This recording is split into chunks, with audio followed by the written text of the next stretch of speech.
جب تم عورتوں کو طلاق دو اور وہ اپنی عدت ختم کرنے پر آئیں تو اب انہیں اچھی طرح بساؤ یا بھلائی کے ساتھ الگ کر دو، اور انہیں تکلیف پہنچانے کی غرض سے ظلم و زیادتی کے لیے نہ روکو۔ جو شخص ایسا کرے اس نے اپنی جان پر ظلم کیا۔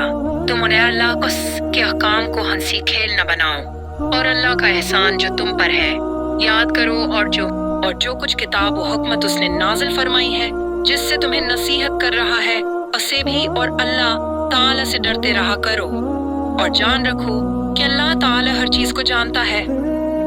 اور جب تم اپنی عورتوں کو طلاق دو اور وہ اپنی عدت پوری کر لیں تو انہیں ان کے خاوندوں سے نکاح کرنے سے نہ روکو جب کہ وہ آپس میں دستور کے مطابق رضامند ہوں۔ یہ نصیحت انہیں کی جاتی ہے جنہیں تم میں سے اللہ تعالی پر اور قیامت کے دن پر یقین و ایمان ہو۔ اس میں تمہاری بہترین صفائی اور پاکیزگی ہے۔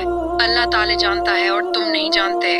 میں اپنی اولاد کو 2 سال کامل دودھ پلائیں جن کا ارادہ دودھ پلانے کی مدت بالکل پوری کرنے کا ہو، اور جن کے بچے ہیں ان کے ذمہ ان کا روٹی کپڑا ہے جو مطابق دستور کے ہو۔ ہر شخص اتنی ہی تکلیف دیا جاتا ہے جتنی اس کی طاقت ہو۔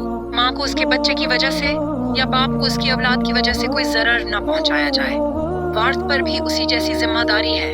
پھر اگر دونوں یعنی ماں باپ اپنی رضامندی اور باہمی مشورے سے دودھ چڑھانا چاہیں تو دونوں پر کچھ گناہ نہیں، اور اگر تمہارا ارادہ اپنی اولاد کو دودھ پلوانے کا ہو تو بھی تم پر کوئی گناہ نہیں، جبکہ تم ان کو مطابق دستور کے جو دینا ہو وہ ان کے حوالے کر دو۔ اللہ تعالی سے ڈرتے رہو اور جانتے رہو کہ اللہ تعالی تمہارے اعمال کی دیکھ بھال کر رہا ہے۔